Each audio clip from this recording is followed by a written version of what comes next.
Salut, bonsoir, soyez les bienvenus à la table de match après match, tous les dimanches en direct sur Blue Zoom, également en rediffusion tout au long de la semaine et aussi en podcast tous les lundis. Autour de cette table, ce soir, on retrouve Steve Guilleux, salut Steve. Salut. Nicolas Menecre, salut. Et Tim Guillemin, salut Tim. Salut. On va revenir sur cette semaine chargée en actualité. Je vous propose de reprendre depuis le départ avec l'équipe de Suisse qui avait 2 rendez-vous importants dans sa campagne de qualification pour l'Euro. Et le bilan, il est plutôt bon. Donc, moi, c'est mon sentiment. Je veux entendre le vôtre. Pourquoi seulement plutôt? Ça a été parfait, non? Ouais. Je crois que franchement, c'était difficile de rêver mieux, en tout cas. Je crois. C'est pas important dans un championnat où il y a 10 matchs. Tous les matchs sont importants. Et puis, effectivement, 5-0, 3-0 contre des adversaires relativement modestes. Il ne faut pas se le cacher. Mais par le passé, ce genre d'adversaire a posé parfois beaucoup de problèmes à l'équipe de Suisse. J'ai des souvenirs de déplacements en Lituanie, à Andorre ou je ne sais où ça s'est décidé dans les 10-15 dernières minutes. C'était à Zurich surtout. Luxembourg, c'est à Zurich. Oui, mais Andorre, la dernière fois que la Suisse y avait été, ça avait été compliqué. La Lituanie, une fois, il a fallu que Shaqiri débloque la situation en fin de rencontre. Sauf que c'était Shaqiri. C'était Shaqiri. Ça passe toujours quand même. Avec Vladimir Petkovic, ça passait. Mais là, ça passe nettement. C'est vrai, ça passe. Non, ça passe nettement. 8-0 sur 2 matchs. Mais moi, j'ai l'impression déjà que Petkovic, ça fait très longtemps. Et quand je vois ces 2 performances, aujourd'hui, on peut dire vraiment que la Suisse est bien partie et on n'a pas l'impression qu'elle peut être bousculée aujourd'hui dans ce genre de match. Elle est favorite non seulement dans ce genre de match, mais du groupe aujourd'hui. Même si la Roumanie, avec ses 2 matchs 6 points aussi, et Tim va certainement nous parler. Il y a 2 qualifiés directs. Il y a 2 qualifiés, on est tranquille pour y aller. Honnêtement, on est bien parti pour y aller. Alors, pour le téléspectateur, c'est presque un peu embêtant parce qu'il n'y a pas de grosse affiche. Mais une chose est sûre, c'est qu'on y sera, quoi. Moi, le seul truc qui m'a un tout petit peu embêté, c'est Granit Xhaka qui dit on vise 10 victoires. Alors, je comprends qu'il dise ça. Mais c'est du Granit Xhaka. Ouais, j'ai le droit de moyennement apprécier ça. Oui, je me dis, OK, on peut prendre ça comme de l'ambition. Moi, je pense qu'il faut déjà dire on va se qualifier avant de penser à aller gagner en Roumanie et aller faire... Moi, j'entends cet argument-là, mais j'aime bien aussi cet état d'esprit parce que ça montre que la Suisse, elle a changé de statut. Mais je trouve qu'il y a une différence entre dire on veut gagner tous les matchs... Il y a un côté orgueilleux, et on va les gagner les 10. Il y a un côté orgueilleux, qu'on n'avait pas par le passé. Ouais. Ça, c'est vrai. Mais d'un autre côté, c'est pour ça que moi, je dis le bilan, il est plutôt bon parce que, oui, les résultats, ils sont là. Il ne faut pas non plus... Enfin, la vérité, c'est que la Biélorussie, c'était très faible. Cette victoire-là, on a même tremblé parce qu'il y a eu une transversale après 2 minutes. On s'est dit, OK, c'est mal parti. Ce match en Serbie, à huis clos. Enfin, il y avait tout pour que ce soit un peu un match piège. Finalement, ils ont très bien fait le travail, il n'y a pas de souci. Mais moi, ce que j'aurais voulu en plus, c'est... J'ai trouvé contre Israël, par exemple, l'équipe, elle a été un peu attentiste, un peu prudente. Alors, elle a pris le jeu à son compte, mais sans non plus y aller à l'offensive. 3-0 au final. Bien sûr, 3-0 au final. Mais sur l'ensemble des 90 minutes... Puisque cette équipe-là, elle a décidé qu'elle avait changé de statut, que chacun ait dit on va faire 10 victoires, bah allez-y les gars, à 100%, tout le match, et puis vous montrez de quoi vous êtes capable. Et je trouve que ça manquait un tout petit peu dans le contenu. Le résultat, il est parfait. Non, mais on devient difficile, je suis désolé. Oui, mais... Je viens difficile. Après, moi, j'ai trouvé ça intéressant pour la dynamique de groupe aussi. Avec beaucoup de joueurs différents qui marquent, avec des joueurs qui n'ont pas forcément un statut vraiment fort établi, qui sont performants. Et ça, je trouve que c'est quand même une des qualités de Murat Yakin, de concerner tout le monde. Ça a ses avantages et ses inconvénients. Je te vois dubitatif, mais je trouve... Non, mais... Murat Yakin, il aime prendre les joueurs en forme, ce qu'on a reproché à vos entraîneurs précédents. Donc ça, on ne va pas lui le reprocher. Mais non, je ne suis pas plus dubitatif que cela. Pour l'instant, sur ces qualifications, pour moi, il n'y a absolument rien à dire. Alors, si j'étais Okafor, je l'aurais mauvaise. Hein. Vraiment. Non, parce que Okafor, il est convoqué dans la première liste. Ensuite, il y a des blessures. Eaton est rajouté à cette liste. C'est Eaton qui débute les 2 matchs et qui joue les 2 matchs. Et Okafor, il rentre à la toute fin du match contre Israël. Donc, ça, j'ai trouvé étrange. Ouais, choix gagnant quand même. Choix gagnant, bien sûr. Ouais, parce que mais pour lui, c'est dur. On s'attendait même pas. Rôle quand même. Complètement. Alors, profil tout à fait différent. On s'attendait pas forcément à la convocation de Stephen, qui était d'ailleurs passablement discutée. C'était à peu près la seule qui était discutée. Et c'est quand même la belle histoire. Il met 3 goals. Alors d'habitude, quand je suis dans mon canapé à regarder Tim, je suis toujours d'accord avec lui. Il suffit que je sois sur le plateau pour pas être d'accord avec lui. Je le rappelle quand même. Alors Tim vient de dire qu'il y a eu beaucoup de buteurs différents. Stephen 3 goals, Amdouni 2 buts. Ouais. On n'en a pas forcément beaucoup. Si on prend, ça fait 5 sur 8 déjà. Ouais, Ceux que je nomme. Et puis, moi, Non, au mais contraire... c'est des joueurs qu'on n'a pas l'habitude de... C'est vrai. Mais au contraire, moi, ce culot qu'a Xhaka, et il ne l'a pas seulement dans le verbe, mais aussi sur le terrain quand même, moi, il me plaît assez. Parce que souvent, on a reproché à la Suisse de jouer petit bras, le 8e, et après, on n'en parle plus. Moi, cette idée, alors que tu le sais que tu es ultra favori, de dire on va gagner les 10 matchs, alors on joue sur les mots. On peut gagner les 10 matchs, on va gagner les... Moi, ça me plaît. Je dois le dire franchement, je suis plutôt à me dire, mais pourquoi pas grandir aussi de cette manière-là? C'est pas si nouveau que ça, quand même. Hein. Ils ont quand même dit qu'ils allaient gagner la Coupe du Monde au Qatar. Enfin, c'est pas si nouveau que ça, cette assurance. Chacun, non. Ouais, mais même de l'équipe de Suisse, ça fait quand même une dizaine d'années qu'il y a cette génération-là qui est arrivée et qui a beaucoup de confiance en elle. Alors, c'est plus l'époque Alain Geiger, Alain Souter, où on était toujours profil. Bah, je trouve que ça, c'est quand même changé. Ludovic Magnin, Alexander Frey. Hein. Ouais, il n'y avait pas l'ambition et les termes, l'affirmation des ambitions. Il n'y avait pas les résultats maintenant. non plus. Mais Il y avait alors, je suis désolé, je trouve que les résultats de l'équipe de Suisse récents sont meilleurs que cette période-là, même s'ils n'étaient pas mauvais. Ah, mais j'entends... Il y a des grands matchs, il y a des grands résultats, il y a tous ces... Alors, oui, on se prend les pieds dans le tapis souvent. Oui, il y a cette défaite contre le Portugal, contre l'Espagne. Ouais, bah mais oui. pour le reste, 8e de finale en 2006, c'est quand même un sur des résultat matchs qui qui étaient compte. à notre portée, sur des matchs qui étaient à notre portée. il y a quand même une continuité qu'il n'y avait pas. Et moi, je sors souvent de cette stat parce que je la trouve folle. C'est que sur les 5 derniers gros tournois Euro et Coupe du Monde, il n'y a que la France et la Suisse qui non seulement sont qualifiés, mais sont sortis des poules. Et ça, je trouve ça c'est fou Ça, c'est vrai. de constater ça. Et on a battu la France. Et on n'oubliera pas. Non, mais c'est vrai, c'est aussi cette génération-là qui a battu cette équipe de France-là. Je suis pas sûr du côté des Français dans la stade que la Suisse a. Non, ils ne l'ont pas. C'est sûr que non. Bon, rassemblement réussi. Murat Yakin, bravo. Il y a un point qui avait été relevé, c'était le fait que maintenant des joueurs de Super League puissent y aller. Et la preuve en est, ces joueurs-là, ils ont performé. Amdouni, Itten, Stephen. Enfin, c'est aussi une réussite, ça. Moi, je trouve que Murat Yakin joue plus gros que les joueurs sur cette campagne de qualif. Parce que finalement, on le sait, la Suisse va se qualifier. Je pense que c'est assez clair pour tout le monde. Je pense que Murat Yakin, il y a des choses à se faire pardonner. Sur sa gestion, sur sa liste, sur ce qu'il a fait à la Coupe du Monde. Parce que je pense quand même qu'il est en grande partie responsable du 8e de finale par sa composition de la liste. Et je pense que lui, il joue plus gros que l'équipe de Suisse globalement sur ses qualifs. C'est vrai. Mais moi, j'attends pas cette équipe de Suisse sur ses qualifications. J'attends phase finale parce que dans un groupe comme celui de cette année, cette année, parce que ça va se jouer uniquement en 2023, Roumanie, Israël, Andorre, Kosovo, Biélorussie, avec 2 qualifiés par groupe. Impossible de pas y être. Non, c'est impossible de ne pas y être. Surtout avec ce départ-là. Et même sans ce départ-là. Ouais, non, mais... Et même sans ce départ-là. Avec 6 points en 2 matchs, et puis il n'y aura plus qu'un vrai adversaire. Alors, je vais en revenir chez Tim, ça va bien, on est en diagonale. Allons-y. Mais pour moi, il y a surtout un match qu'il a manqué. On le dit peut-être pas assez, parce qu'il y a eu beaucoup d'équipes qui ont été touchées un peu par des maladies. La Suisse, sur le match contre le Portugal, a été privée de certains joueurs qui étaient mal foutus, il faut le dire. La liste... On peut surtout lui reprocher les latéraux. C'est quand même quelque chose. Oui, ça lui coûte le mais 8e. Tim, ça reste toujours un problème. Et Ça reste un problème aujourd'hui. ça reste encore un problème aujourd'hui. Et je me disais, en voyant ces matchs, il y a peut-être un joueur qui émerge dans notre championnat suisse, qui joue à IB, qui pourrait devenir une fois un latéral, même peut-être 2 joueurs d'IB qui pourraient jouer latéraux dans cette équipe suisse. La dernière fois que j'avais annoncé Amdouni sur cette émission match après match, il n'avait pas été encore convoqué. On s'était un peu moqué de moi. C'est qui ces deux pas joueurs vous. Qui s'était Pas vous. moqué? Les Blum. Exact. Blum et Garcia. Garcia, elle a déjà été. Non, mais je parle de Blum, moi. Je parle principalement. Il a une équipe de jeunes, il est suivi. Voilà. Et je trouve qu'il a une progression. Et s'il continue... Il a été fantastique hier, malgré la défaite contre Servette. Il était un peu moins bon quand on l'a mis à gauche. Et le problème des latéraux en Suisse, pour moi, il est à gauche, parce que Sylvain Widmer, il fait le taf quand même. Il n'est pas éternel non plus. Non. Ouais, c'est vrai. Non, mais Blum a un potentiel et il est suivi. Et c'est impressionnant comme il s'est imposé à IB.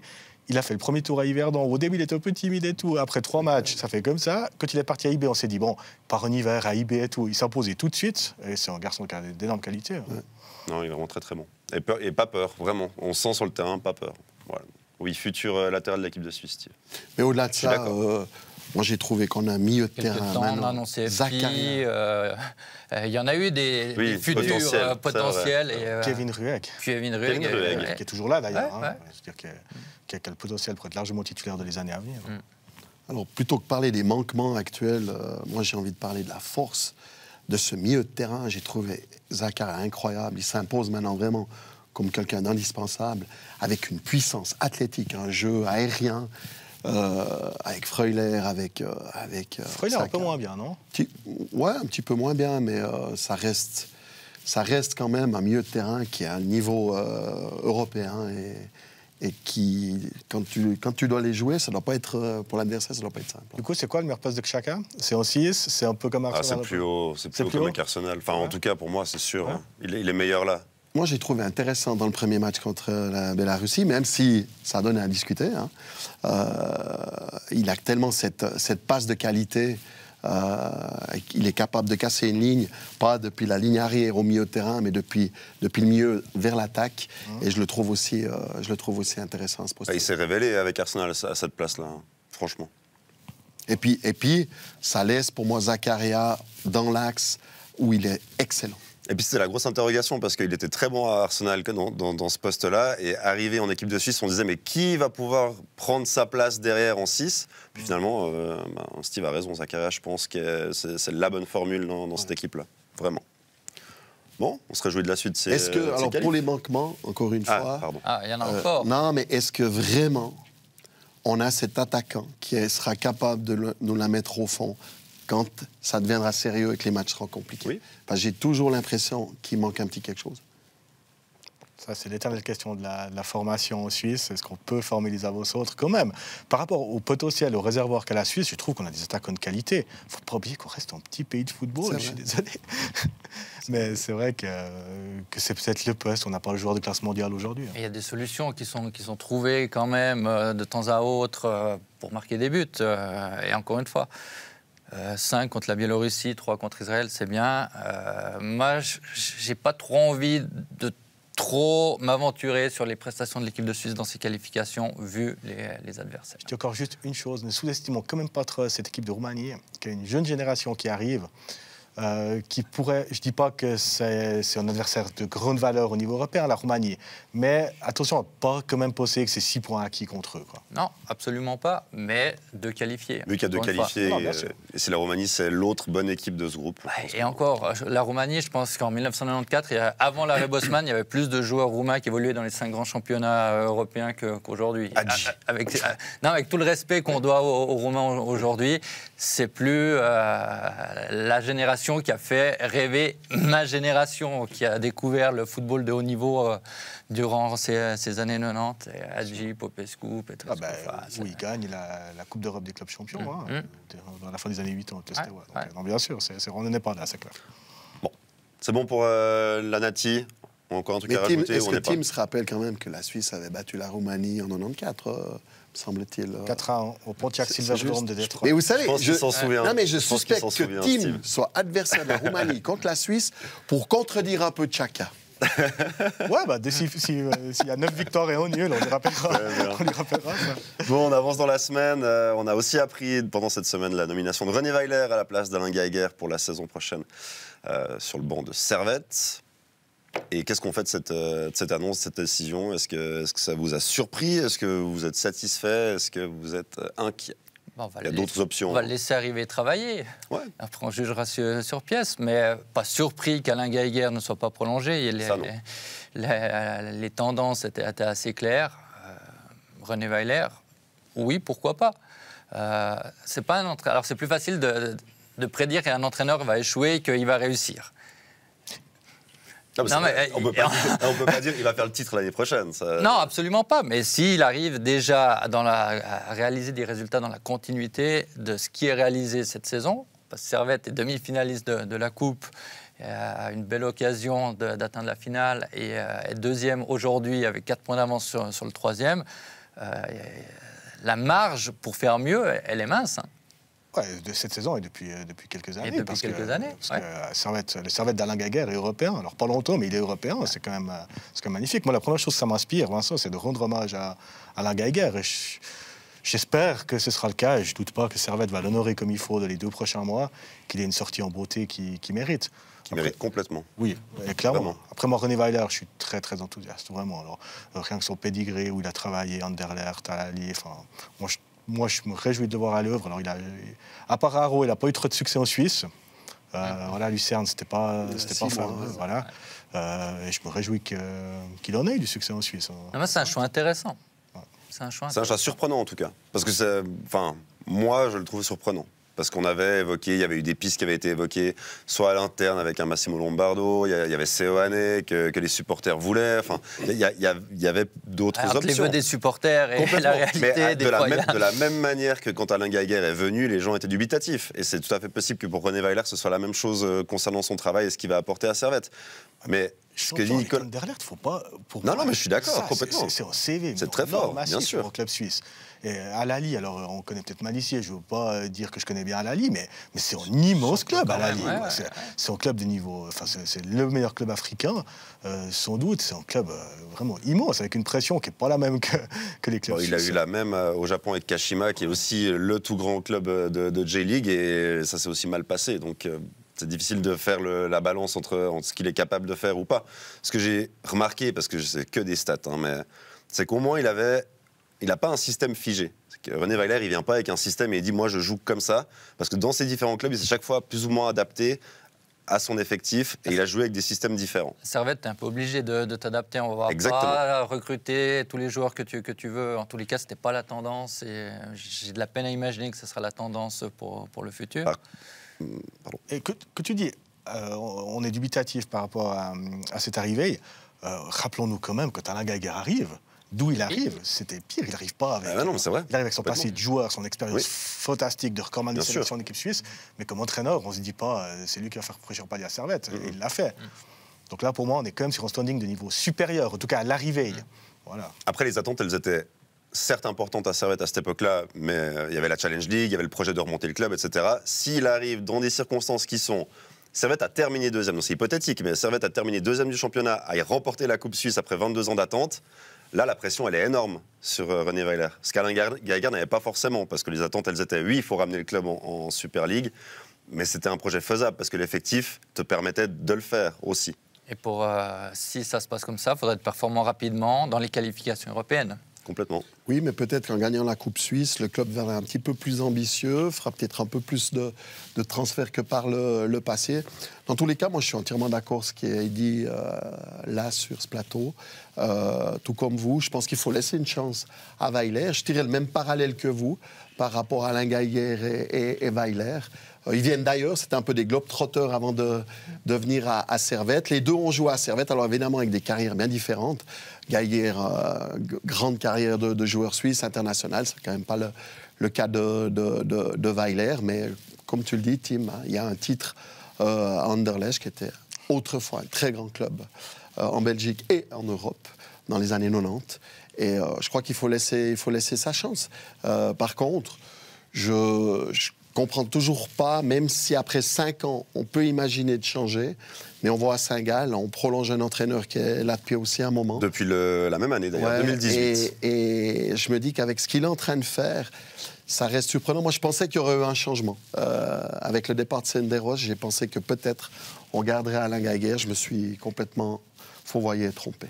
Il y aura une sacrée pression quand même, parce que les supporters attendront, même si un certain nombre sont extrêmement critiques par rapport à Alain Geiger, on sait ce qu'on a, on découvrira ce qu'on aura, et on attend, en tant que supporter servettien, si on est supporter servettien, mieux, parce qu'on a déjà quelque chose qui est bien, et on veut mieux maintenant. Parce que, et rapidement, qu'on le veuille ou non, Alain Geiger, c'était la stabilité, que ce soit dans ses compositions d'équipe, le 11 de Servette, on pouvait plus ou moins tous le faire avant le match, et dans les résultats, parce que ces dernières années, il a été très constant dans ses résultats, ils étaient bons. On prend le risque de changer ça et de déstabiliser ça aussi. Et bon, peut-être que Servette fonctionne bien aussi parce que le vestiaire est très au courant de qui joue, qui ne joue pas. Et si on arrive avec un entraîneur qui a envie de brasser, d'essayer, de faire des choses, on peut aussi complètement déstabiliser ce vestiaire-là. Alors je vais faire une comparaison qui n'est pas forcément raison. Le FC Zurich, la saison passée, on savait à quoi s'attendre avec Brighton, Reiter et tout. Foda arrive, veut tout mélanger, Catastrophe. Bon, l'équipe a changé aussi. L'équipe avait un peu changé. Mais pas énormément. Oui, Cizé Doumbia n'était plus là. Cizé Doumbia. Oui. 2 éléments très importants, mais on pouvait garder le même système. Défense à 3 qui fonctionnait bien, Fodari veut passer à 4. Bien sûr. Voilà.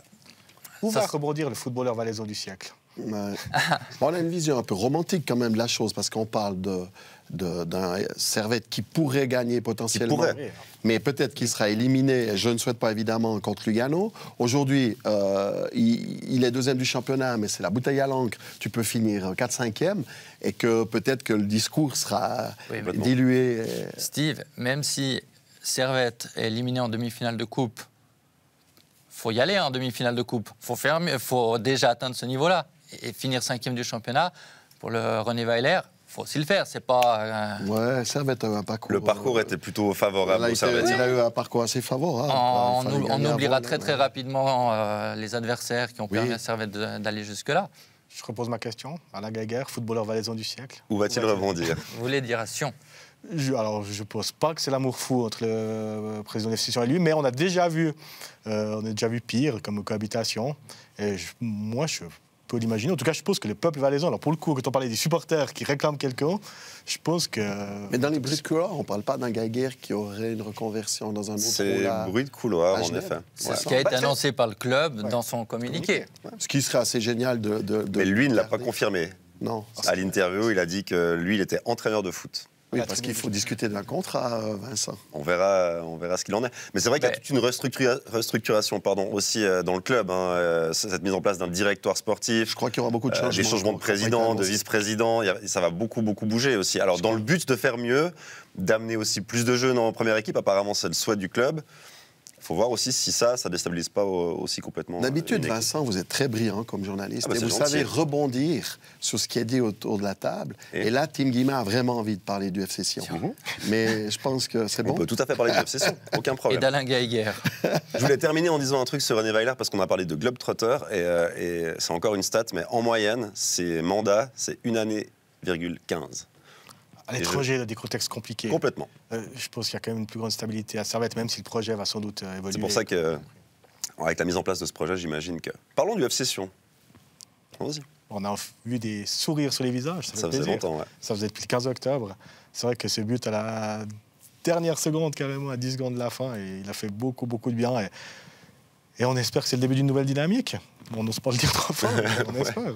On a presque sorti le gâteau anniversaire. Il faut toujours qu'il y ait l'eau jusque-là pour que le FC Sion ressorte un peu la tête de l'eau. Ouais, moi, pour terminer la transition, ce week-end, on a 2 équipes romandes qui ont gagné.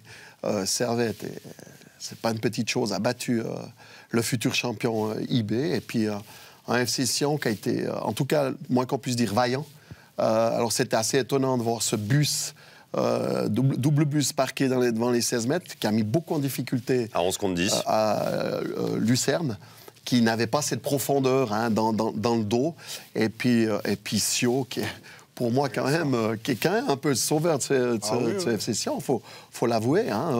Il y avait eu Carlon par le passé, c'est peut-être l'année de Sio. C'est le meilleur attaquant du FC Sion. C'est pas le plus cher, mais c'est le meilleur. Oh, clairement.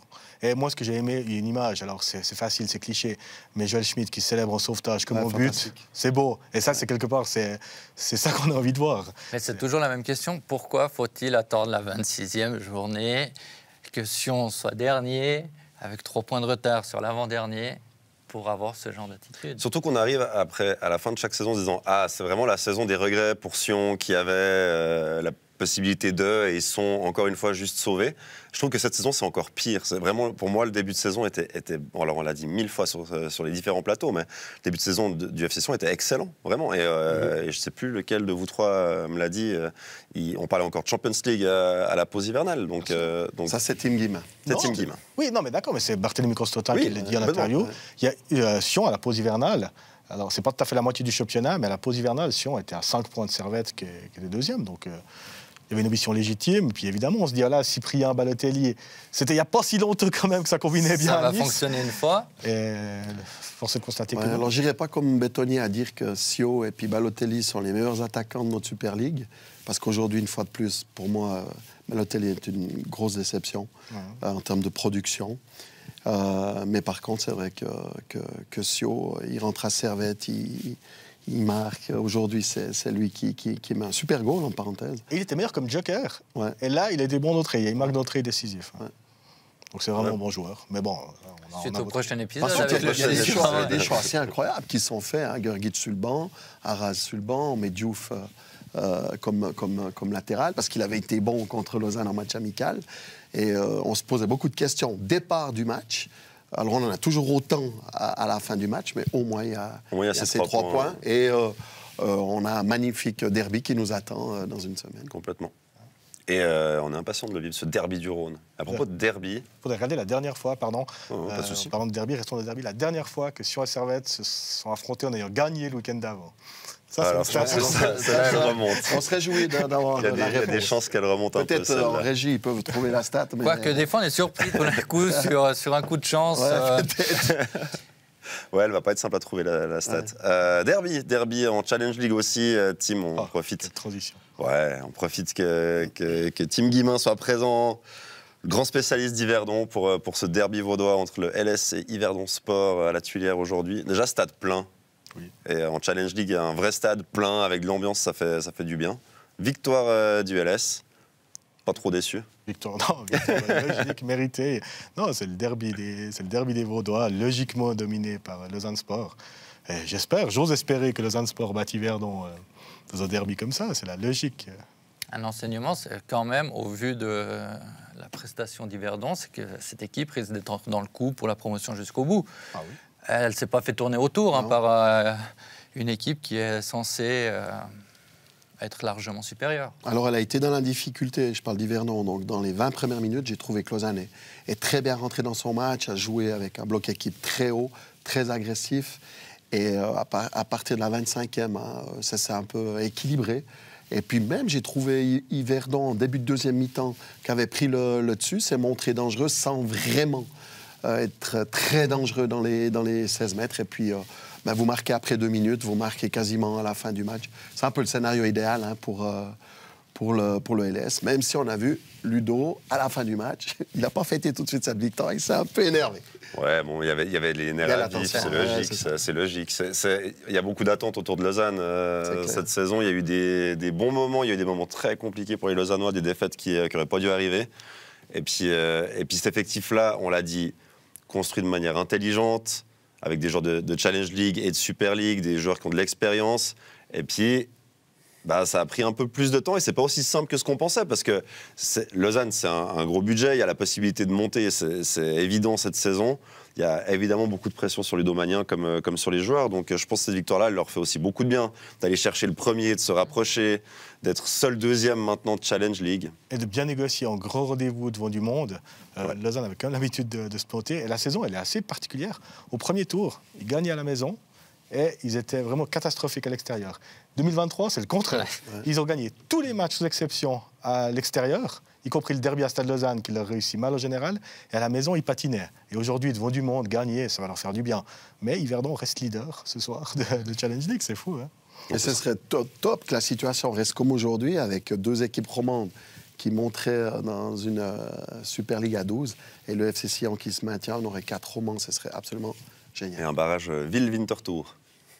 Non, mais surtout, moi, selon moi, le plus grand danger pour Lausanne, pour Yverdon, c'est pas Ville, c'est pas Stade Lausanne-Ouchy, c'est Thun. Ah ouais, clairement, il ne faut pas oublier Thun. Oui, c'est sûr. C'est Thun.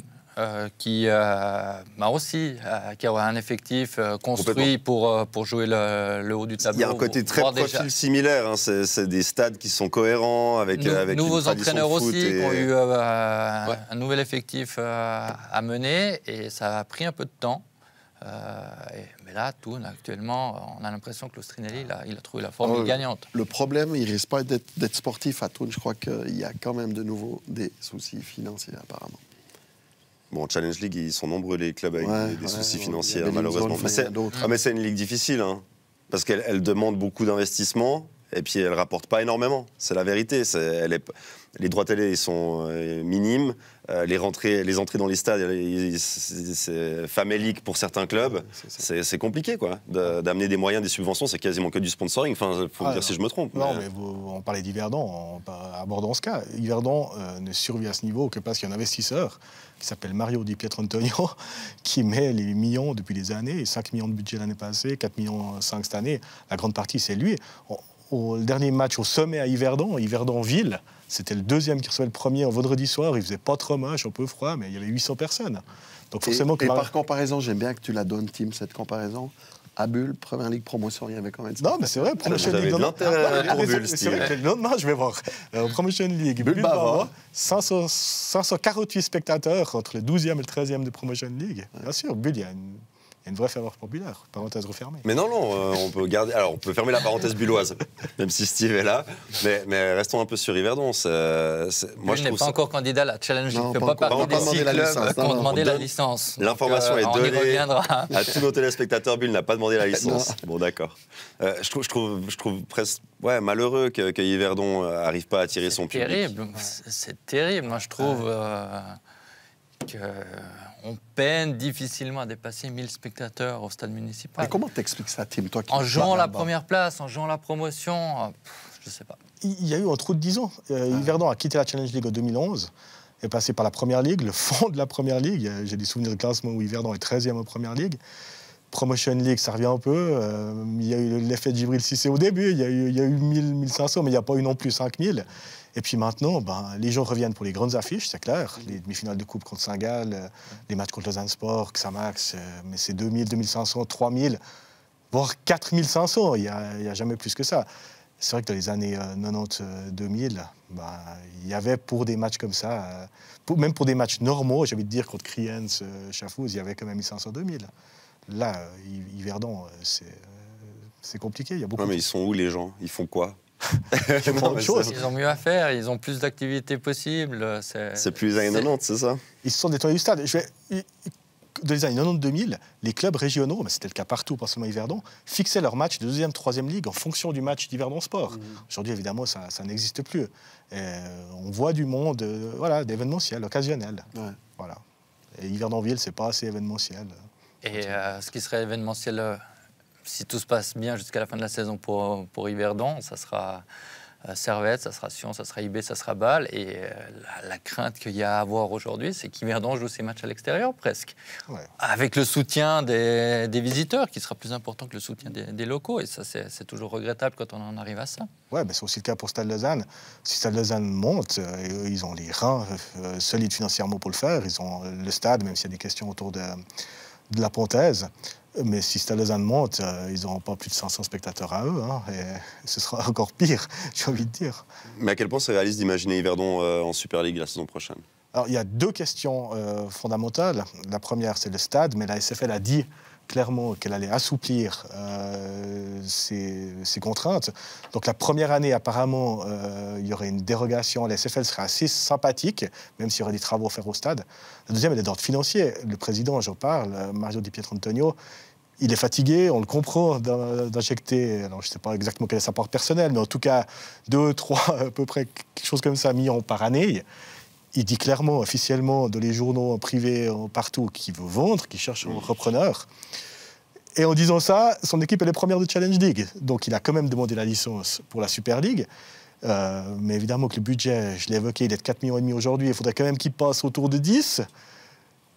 Lui déjà qui veut vendre, qui veut moins, mais trop peu, on lui dit écoute, maintenant faut assumer un budget de Super League. Il a dit qu'il le ferait, il s'est engagé dans la presse régionale, partout, dans la presse comme 24 heures aussi, il a dit je vais assumer, mais il est quand même tout seul aujourd'hui, et c'est dur pour un homme seul aujourd'hui de se dire je vais assumer. Les présidents fatigués en Suisse romande, on en connaît un ou deux maintenant gentiment.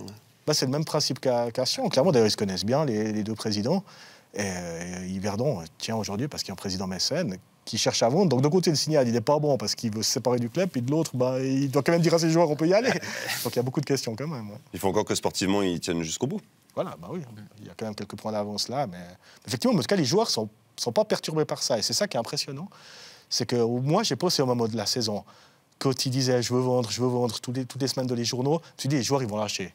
Et non, ils sont là. Au-delà de ça, ils ont de l'expérience aussi. Ouais. Ils ont entendu des choses. Hein, mais au-delà de ça, cette Challenge League cette année, les sautiers.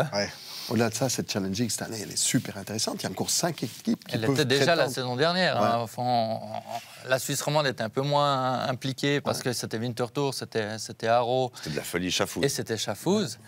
Mais on a oublié à quel point déjà la saison passée, cette Challenge League était très très intéressante avec un dénouement absolument. L'avant-dernière et la dernière. La dernière journée avec 3 équipes à égalité de points. Donc, Caro qui floppe complètement, qui devait faire un résultat contre Vaduz à la maison, Vaduz qui jouait plus rien et qui perd à la maison. Schaffhouse qui remplissait son stade. Je ne sais pas si vous vous rappelez. C'était un barrage contre Lucerne. C'était incroyable. Quoi. Non, c'est vrai.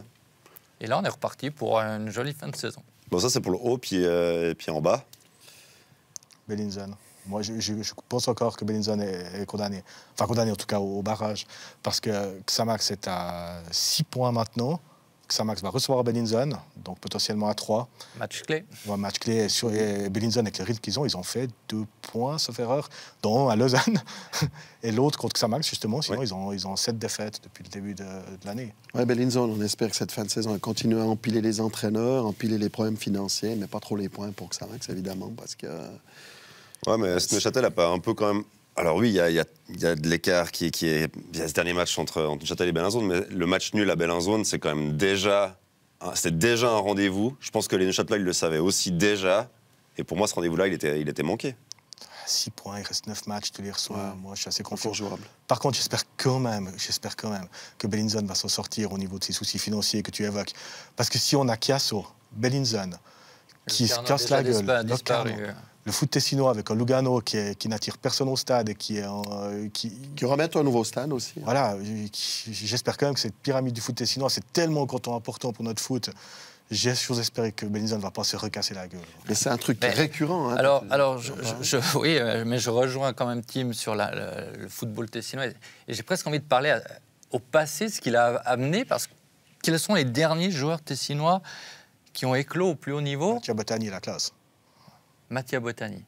Mais depuis, il a gentiment 30 ans, Mattia Bottani. Non, c'est juste. Il y a Arrigoni, il y a Morandi, Arrigoni est revenu à Lugano, Morandi est toujours à Guettier. Non, mais Berami aussi, mais le football tessinois de la peine, dans sa structure au niveau de la formation, a amené des joueurs au plus haut niveau. Aussi parce que le Lugano de Renzetti, tous les joueurs venaient d'Italie et on ne faisait pas confiance aux jeunes joueurs. Chiasso... tu joues 6 mois, tu repars, tu reviens, c'était un micmac pas possible. Et voilà, il manque cette stabilité, cette vision à long terme dans le football tessinois, sans oublier de parler des conflits entre le nord du Tessin, le sud du Tessin, le sud entre Lugano et Chiasso aussi. C'est très très compliqué. Mais et pour revenir à Arrigoni et Morandi, ils ont dû partir. Ils ont été formés à Guettier en grande partie. Et ce qui est fou, c'est que maintenant, par contre, au grand plus bas, en première ligue, il y a l'FC Paradiso, qui est toutes les anciennes gloires du foot tessinois, et Lugano, moins de 21, avec Gerndt, avec Makopi, quel est le troisième, j'ai oublié, qui sont en train de se battre pour monter au Promotion League et rejoindre le FC Bull. C'est assez... non, mais c'est assez... Paradiso avait fait les finales l'année dernière. Mais voilà, Paradiso, c'est aussi... ça dépend de pas beaucoup de monde. Si une personne part, ça se casse aussi la figure. C'est pas Paradiso qui va former les talents tessinois de demain, je te rejoins. Non, pour ça devrait être Lugano. Mais il y a un regroupement dans tout le canton pour rassembler les meilleurs joueurs, mais il n'y en a pas qui arrivent au plus haut niveau. Bon, dernier match Challenge League, je fais un dernier tour de table, quelque chose à rajouter? Moi, je ne suis pas certain que Xamax va boucher quand même les 6 points de retard sur Bellinzone. Il n'y aura pas beaucoup de matchs gratuits, entre guillemets, parce qu'il y a pas mal d'équipes qui seront concernées et qui auront besoin d'accumuler des victoires. Maintenant, je pense qu'Haro, on peut définitivement... Ouais, je crois qu'Haro... Haro, Schaffhouse, Vaduz n'est pas encore complètement sorti de la gonfle, donc ne va pas donner des points et certainement a envie de bien finir cette saison quand même. Donc, des fois, on peut se dire, voilà, tant d'équipes... On peut être un petit peu lâché. Là, cette année, il n'y en aura pas beaucoup. Après, est-ce que Xamax doit avoir peur d'être dernier? Oui. Avoir peur du barrage. Contre le 5e ou 6e de Promotion League, qui affichera pas forcément une envie folle de monter non plus. Donc le troisième qui aura demandé la licence. Qu'il aura obtenu. Ouais. Qui aura obtenu la licence, ouais. Voilà. Ça. On n'y est pas encore. Non. Je pense que voilà, si c'est Carouge aura envie de monter. Si c'est Brûle, par exemple, je peux imaginer que c'est pas le barrage qui sera le plus injouable. Voilà, injouable. C'est le Baden, ça vient peut-être un peu tôt aussi. Même si à Bulle, il y a le meilleur buteur de la Première Ligue Promotion. Oui. Ils ont été champions suisses en 1915. Exactement. Ça, il faut oser la sortir. Ça, il faut oser la sortir. Ça, c'est réglé, quoi. Si on peut faire honneur non seulement à Servette qui a battu le leader, mais une autre seconde équipe, le Bayern Munich, qui a battu Dortmund. Oui, on peut. On fait 10 secondes sur Brûle. Avant, tu as raison de parler de lui. Angelo Campos, qui est suivi par beaucoup de clubs de Super League et Challenge League, formé à Saint-Gall. Saint-Gall ne l'avait pas gardé. C'est étonnant, parce que Saint-Gall donne la chance à beaucoup de jeunes joueurs pour un certain temps. Et Campos, il a très très peu de présence avec Tidler en Super League. Mais je pense qu'on le verra bientôt sur Blue Sport. Notez le nom. Ouais. Angelo Campos. Ah, non, donc si vous voulez parler du Bayern, ok. Non, mais parce que c'était le premier match de Tuchel et. Ouais, pas de problème. Et puis il y a un Suisse qui a quand même. Il a fait parler de lui. Il y en avait deux, il y en a un qui a été malheureux sur ce début de match, notamment cette première action où il sort à 300 à l'heure pour prendre la balle du pied à l'extérieur des 16 et puis elle lui passe par-dessus le pied 1-0. Comment on est passé de Brûle au Bayern? Ça a été très très vite. Je sais pas. Non, mais on est parti vers l'Est. On s'est arrêté à Saint-Gall parce que Brûle, c'est la banlieue sociale. J'ai fait les transitions. D'accord. Tu vois, on joue aux transitions pour Steve Guillaume. Aucun problème. On notera sur le synthé. Steve, transition. Bayern et Bulle, on joue tous en rouge et on commence par B. Donc il y a des points communs. Moi, je voulais passer la frontière italienne, mais Brûle joue pas en rouge. Donc oui, il y avait transition. Ah, mais c'était pour parler de Kobel. Ah, oui, pas de problème. Qui était considéré comme certainement le meilleur gardien pour cette année dans le championnat allemand. En tout cas, il en prenait le chemin. Et puis, à ce match, je pense que ça va un petit peu changer la donne. Et Sommer est sorti vainqueur. Quel club allemand voulait engager Kobel? Le Bayern. Le Bayern. Bayern. Traditionnellement, le Bayern va recruter les meilleurs joueurs des principaux concurrents. Ouais. Il y a d'autres intéressés pour Kobel. Et c'est dans ce genre de match qu'on fait la différence, souvent pour signer dans un grand club. Là, ça va se calmer un peu, là. Il a mal géré la pression, peut-être. Mais ça change rien au fait que c'est un grand gardien, c'est malheureux. C'est malheureux et il ne faut pas qu'on s'arrête à ce qui s'est passé pour lui. Il s'est impliqué sur le troisième, à mon avis. Oui, mais c'est la première erreur qui déclenche toute la suite, Steve. Ça. Et pour moi, il fait une erreur de jeunesse et de communication, c'est de parler avant le match. On en revient à Granit Xhaka, ne parlons pas avant les matchs. Il n'aime pas les joueurs. C'est vrai, mais c'est vrai. Je suis journaliste, je ne devrais pas dire ça, mais c'est vrai que je trouve que Gerd Kobel, il aurait pu s'épargner cette interview où il se met la pression tout seul avant le match. En gros, cette année, c'est la bonne. Joue le match et puis fais pas cette interview avant le Bayern. Pour moi, c'est une erreur de jeunesse, quand même. Donc, quand les joueurs font langue de bois, les journalistes n'aiment pas. Puis quand ils la ravellent, les journalistes n'aiment pas. Ouais, je suis peut-être un peu particulier, jamais. Mais le Bayern, si on veut parler du Bayern pour faire plaisir à Steve, encore une fois, présent dans un rendez-vous important. Parce que le Bayern avait la pression. Le Bayern venait de changer d'entraîneur. Le Bayern pouvait se retrouver à 4 points à 8 journées de la fin du championnat. Perdre un titre qu'il a gagné, si je ne m'abuse, les 10 dernières saisons. Le Bayern doit, de par son budget, être champion d'Allemagne. Et il répond présent le jour où il doit répondre présent. C'est ça. Et ça, c'est fort. Steve, j'ai besoin d'une transition parce que c'est la fin de l'émission. Au revoir. Non. Ce soir, il y a un magnifique match, certainement. Tout à fait. Donc, on passe la frontière maintenant italienne. Exactement, parce qu'on était sur le fauteuil tessinois tout à l'heure. Il y a Naples qui va confirmer une fois de plus. Et Tim Guimin, là, tu dois dire que t'es d'accord, hein? J'ai été lamentable. Je pensais que la lutte pour le titre est sérieux sérial, ne l'est pas. Mea culpa, Naples sont un très beau champion. Magnifique. Et je ne l'ai pas vu. Donc je suis de nouveau d'accord avec toi. C'est bon. Non, arrêtons, c'est l'heure. Naples-Milan, la première, c'est ce soir. Il y a 2 autres affrontements en Ligue des Champions. Ne manquez pas ce match. Merci de nous avoir suivis sur Match après Match. Bye bye.